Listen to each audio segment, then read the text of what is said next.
So hello welcome back to my YouTube channel. अगर आप लोग थोड़ा सा भी मीम कॉइन रेटिंग में एक्टिव है तो आप लोगों ने ऐसे ट्रांजेक्शन तो जरूर देखे होंगे जिसमें वो कुछ रुपए डाल के कई लाखों में रुपए निकालता है। उसका ज़्यादा एग्जांपल हम लोग के सामने है जिसमें उसने $4,000 डाल के $6,52,000 निकाले, 11,000 डाल के $1.2 मिलियन कमाए, जो कि इंडियन रुपीज लोग करोड़ों में जाएंगे। खैर हम लोग उससे मतलब नहीं है, हम लोग यहाँ पे परसेंटेज चेंज पे गौर करना है कि उसने कितने कम रुपए डाल के कितने x तक का रिटर्न जनरेट करा।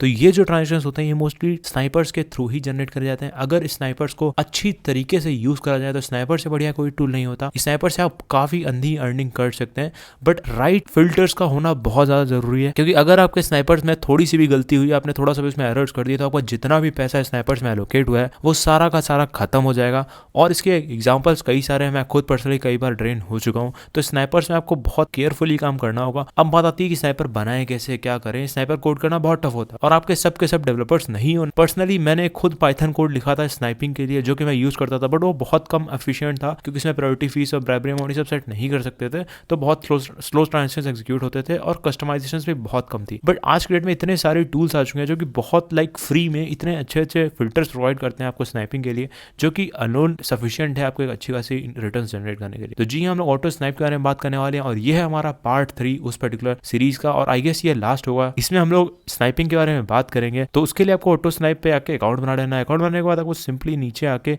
स्नाइपिंग का ऑप्शन दिख रहा होगा, सिंपली स्नाइपिंग पे क्लिक कर देना है, एआई स्नाइपर्स। तो आपको सारी इन्फॉर्मेशन मिल जाएगी इनकी। इन लोगों ने क्लियर कर रखा है कि इनकी जो एग्जीक्यूशन स्पीड होती है वो बहुत स्पीडी होती है। इसके लिए क्यों इन्होंने ऐसा इसलिए बोला है क्योंकि इसमें आप लोग जो ब्राइबरी अमाउंट और जो प्रायोरिटी फीस होती है वो कस्टमाइज कर सकते हो। तो अगर आप प्रायोरिटी फीस ज्यादा से ज्यादा देने को तैयार हो तो आपका ट्रांजेक्शन जल्दी एग्जीक्यूट होगा, नो मैटर व्हाट। तो देखिए इसमें ऑलरेडी कितनी सारी टेम्पलेट ऑटो स्नाइपर ने बना के दे रखी। हम लोग सिंपली किसी को भी स्टार्ट कर सकते हैं। आप लोग ऐसे ही कोई भी जाके स्टार्ट मत कर दीजिएगा, बहुत सारा आपका लॉस हो जाएगा। तो सिंपली आपको क्या करना है, अब थोड़ा सा बात कर लेते हैं इन सब टेम्पलेट्स के बारे में कि आपके लिए कौन सी परफेक्ट होने वाली है, आपको कौन सी स्टार्ट करनी है, कौन सी नहीं। तो सिंपली आपको यहाँ पे जब एआई स्नाइपर्स में आ जाएंगे, फिर यहाँ पे ऑल स्नाइपर्स पे क्लिक करेंगे। देखिए मैंने ऑलरेडी 3 स्नाइपर्स बना भी रखी है और मैंने इसी चैनल पे एक वीडियो डाली थी, इसमें मैंने 7 दिन तक स्नाइपिंग करी थी और उसका रिजल्ट डाला था। 7 दिन तक कॉपी राइटिंग करी थी, उसका रिजल्ट डाला था। तो वो भी आप चेकआउट कर सकते हैं, मैं डिस्क्रिप्शन में लिंक दे दूंगा। तो अभी हम लोग सामने 7 टेम्पलेट्स हैं सामने, हम लोग अपनी खुद की बना सकते हैं। यहाँ पे क्रिएट स्नाइपर रखा हुआ है, इसमें सारा कस्टम बना सकते हैं। तो इसमें भी हम बाद में बात करेंगे, बट पहले हम लोग प्री मेड टेम्पलेट्स में बात कर लेते हैं। तो पहला है लो रिस्क न्यू टोकन्स। अब ये लो रिस्क न्यू टोकन से मतलब क्या है कि अगर मैं यहाँ जाऊँ और यहाँ पे डेक्स ट्रेडर के होम पेज पे और यहाँ पे देखें तो न्यू टोकन्स बहुत जल्दी आते रहते हैं। मैं सिंपली यहाँ पे न्यू पेयर्स पे क्लिक कर देता हूँ, तो यहाँ पे हर कुछ सेकंड्स में न्यू टोकन यूएस आते हैं, बहुत जल्दी टोकन्स आते रहते हैं। तो इतना पॉसिबल नहीं होता कि आप हर एक टोकन को मैनुअली देखें किस पे परचेज करने के नहीं। तो ये क्या करेगा, स्नाइपर न्यू टोकन्स को परचेज करेगा, बट लो रिस्क है। अब लो रिस्क का मतलब क्या है, इसमें दिखा रहा है व्यू 20+ इंटेलिजेंस। इसने कई सारी सेटिंग्स लगा रखी है, इसमें से स्पेसिफाई भी कर रखा है कि 99% मिनिमम लिक्विडिटी पूल बर्न होना चाहिए, ये सारी इसकी कंडीशन सेटिस्फाई होनी चाहिए, और इसकी रैंक अप टू 100 हो। मतलब बहुत सारे प्री मेड फिल्टर्स लगा दिए हैं जिससे कि जो हमारी स्नाइपिंग है वो काइंड ऑफ सेफ हो जाती है। तो ये इससे मतलब यही है कि अगर आप नए टोकन्स में इन्वेस्ट करना चाहते हैं बट आप रिस्क भी नहीं लेना चाहते तो आप इसको यूज कर सकते हैं। बट अगेन वो फैक्टर तो कॉमन है ही है कि जितना ज़्यादा आप रिस्क पोटेंशियल इंक्रीज करेंगे उतना ही आपका चांसेस बढ़ जाएंगे प्रॉफिट का। तो बट स्टिल आपको ये देख के सीधा आपको इसमें हाई रिस्क में नहीं चले जाना है कि इसमें आपके पैसे बहुत जल्दी जीरो हो सकते हैं, क्योंकि इसमें लिक्विडिटी अच्छी खासी $9,000 की लिक्विडिटी एटलीस्ट रिक्वायर्ड है। तो काइंड ऑफ ये सेफ माना जा सकता है। और उसके बाद टॉप 24 आर ट्रेंडिंग। अब इसमें से मान लिया कि डेक्स स्पिनर पे एक ट्रेंडिंग टैब होता है। ट्रेंडिंग टैब में बेसिकली क्या होता है कि ये वो कॉइन्स होते हैं जिन्हें बहुत ज़्यादा वॉल्यूम है। वॉल्यूम तभी आएगी जब लोग खरीदेंगे और सेल करेंगे। तो इसलिए ये जो टोकन्स होते हैं थोड़े से अच्छे परफॉर्मिंग माने जाते हैं कि लोग इसमें बाई सेल कर रहे हैं। बट आज के डेट में इसमें भी बहुत ज़्यादा लोग फॉल्स ट्रांजेक्शन एग्जीक्यूट करके अपने वॉल्यूम को फेक करने लगे हैं। तो थोड़ा सा केयरफुल रहिएगा। हाई रिस्क न्यू टोकन को आप एज अ बिगनर अवॉइड कर सकते हैं, बट अगर आप बहुत पहले स्टार्ट कर रहे हैं, बट अगर आप बहुत टाइम से कर रहे हैं तो आप इसको ट्राई दे सकते हैं। टॉप ट्रेंडिंग 24 आवर्स को आप चूज कर सकते हैं अगर आप लॉन्ग रन में देख रहे हैं, क्योंकि बहुत सारी मीम्स 24 आवर्स के अंदर डेड हो जाती हैं। तो मैं ये भी रिकमेंड नहीं करूंगा। उसके बाद टॉप ट्रेंडिंग 5 मिनट्स, ये मैं जनरली रिकमेंड करूंगा as long as the volume in that particular token is not fake. अब ये आप ऑफकोर्स पता नहीं लगा सकते कि वो फेक है या नहीं है, तो इसको आप थोड़ा सा रिस्क के साथ इन्वॉल्व कर सकते हो, बट थोड़ा सा मॉनिटर करते रहिएगा कि अगर कोई संभाले, मैंने इसको इनेबल कर रखा है। तो अगर आप इसी होम स्क्रीन पर बैठे हुए हैं, मतलब यहाँ होल्डिंग्स में देख रहे हैं, तो यहाँ पे होल्डिंग्स क्या होता है, इसे लाइव अपडेट होती रहती है। अभी तो मेरा ऑन नहीं है तो इसलिए दिखा नहीं रहा है, वरना होल्डिंग्स यहाँ पे लाइव अपडेट होती है। जैसे कोई ट्रांजेक्शन एग्जीक्यूट होगा तुरंत यहाँ पे शो हो जाएगा। तो जैसे आपको लगे कि यार ये मीम कॉइन सही नहीं है, आप तुरंत सेल कर दीजिए थोड़ा बहुत प्रॉफिट बुक करके। तो इसमें आपको थोड़ा सा एक्टिव रहना पड़ेगा क्योंकि इसमें स्कैम्स हो सकते हैं। उसके बाद जो मैं मोस्टली यूज़ करता हूँ वो है माइग्रेटिंग। अब माइग्रेटिंग से मतलब क्या होता है कि यहाँ पे अगर मैं मीम विजन में जाकर दिखाऊँ तो जैसे अब ये ग्रेजुएटिंग वाला जो होता है ना, एक पूरा बॉन्डिंग कर कंप्लीट हो जाता है, तो वो यहाँ से अपडेट होकर वो ग्रेजुएटेड में जाता है, मतलब वो रेडियम पे उसका जो लिक्विडिटी पूल होता है वो सीड होता है। तो यहाँ पे माइग्रेटिंग का ऑप्शन आपको थोड़ी देर में दिखाने लगेगा कि मतलब वो कुछ सेकंड्स का टाइम लेता है पंप फंड से माइग्रेट होकर रेडियम में जाने में, तो उस पर्टिकुलर टाइम को माइग्रेटिंग बोलते हैं।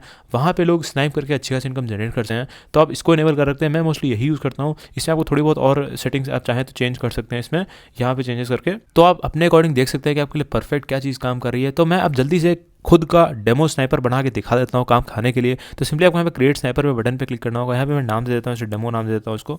और यहाँ पे 2 ऑप्शन देगा, रेडियम या पंपन, आप कोई भी यूज़ कर सकते हैं। मैं पंपन में बेसिकली क्या होता है कि कई मीम कॉइन्स डिप्लॉय होते हैं, उसमें आप क्या करते हैं लोग, जैसे मान लीजिए मैं कोई भी अगर मीम कॉइन परचेज करता हूँ, मैं न्यूएस्ट में जाऊँ अगर, जैसे ये एक मीम कॉइन है जो अभी जस्ट परचेज हुआ, तो जैसे कोई मीम कॉइन परचेज होता है यहाँ पे 1-2 ट्रांजेक्शन आ ही जाते हैं। देखिए ये एक कहाँ गया, इस बंदे ने परचेज करा और तुरंत सेल कर दिया।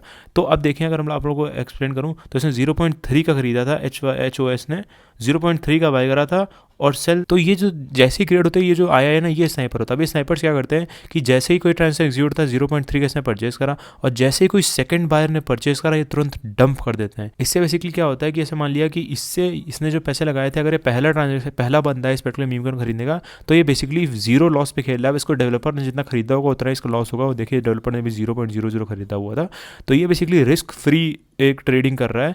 तो यहाँ पे इसने 0.5 का खरीदा, फिर देखिए टुकड़ों में 0.05 ने 0.062 और 0.154 को बेच भी रहा है, तो ये अपना प्रॉफिट पे बेचता भी जा रहा है। तो अगर आप ऐसा कुछ करना चाहते हैं कि मतलब नए जैसे मीम कॉइन्स क्रिएट हो, पंपन पे आइए, लिस्टिंग टाइप में न्यू करिए। जैसे ही न्यू करेंगे फिर मिनिमम लिक्विडिटी को 0 ही रहने दीजिए, और स्टार्टेड इन्वेस्टिंग आफ्टर, ये सबको आपको ऐसे स्किप कर देना है, और ये भी आपको छोड़ देना है। और यहाँ पे आपको टॉप 10 होल्डर में 1% रख देना है। अब ये मैंने 1% इसलिए रखा है कि जैसे ही कोई मीम कॉइन जनरेट होगा तो आप चाहते हैं कि तुरंत आपका ट्रांजेक्शन एग्जीक्यूट हो जाए, बट आपको जो टॉप 10 होल्डर्स का 1% से ऊपर नहीं चाहिए। मैंने 1% इसलिए रखा है, प्रैक्टिकली पॉसिबल नहीं है, बट 1% इसलिए लगा है कि डेवलपर अगर 1% सप्लाई कम ऑन करता है और तब आप परचेज कर लेंगे। और जैसे आपके अकाउंट में जैसे मान लिया आपने जैसे देखा कि आपका ट्रांजेक्शन एग्जीक्यूट हो चुका है, जैसे आपने ये जो स्नाइपर है एक्टिवेट कर रखी है, तो जैसे ही वो मीम कॉइन परचेज हो जाएगा तो आपकी होल्डिंग में दिखने लगेगा। तो आपको मेक श्योर करना है कि जब भी आपका स्नाइपर रनिंग है तो आपको वो होल्डिंग वाले अकाउंट पे देखते रहना है, और जैसे ही वो बंदा दूसरा कोई ट्रांजेक्शन एग्जीक्यूट हो आपको तुरंत सेल हो जाए। आप ऑटो सेल भी क्रिएट कर सकते हैं। कंटिन्यू पे क्लिक करना है आपको, यहाँ पे डेमो नाम दे देता हूँ उसको, और यहाँ से पंप फन, फिर से आपको यहाँ से कंटिन्यू पे क्लिक करना है।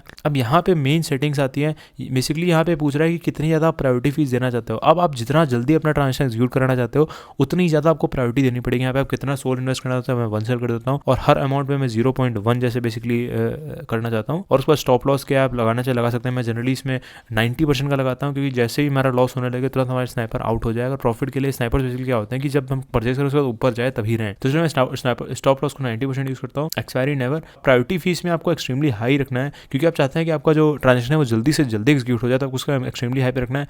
बाकी एग्जिट सेल स्ट्रेटजी मैंने ऑलरेडी कवर कर रखी है, आप जैसे यूज करना चाहते हैं कर सकते हैं। फिर आपको सिंपली एक्टिवेट नाउ पे क्लिक कर देना है, तुरंत आपका स्नाइपर एक्टिव हो जाएगा और आपके होल्डिंग्स में लाइव कॉइन्स आने लगेंगे। जैसे वो स्नाइप करेगा आपको तुरंत होल्डिंग्स में दिख जाएगा। अगर आपने ऑलरेडी ये टेक प्रॉफिट्स लगा रखे हैं तो जैसे ही वो स्नाइप करेगा उसके बाद वो ऑलरेडी सेल करने लगेगा। तो आई होप आपको थोड़ी सी भी इन्फॉर्मेशन इस वीडियो से मिली होगी। If so please consider subscribing to this YouTube channel.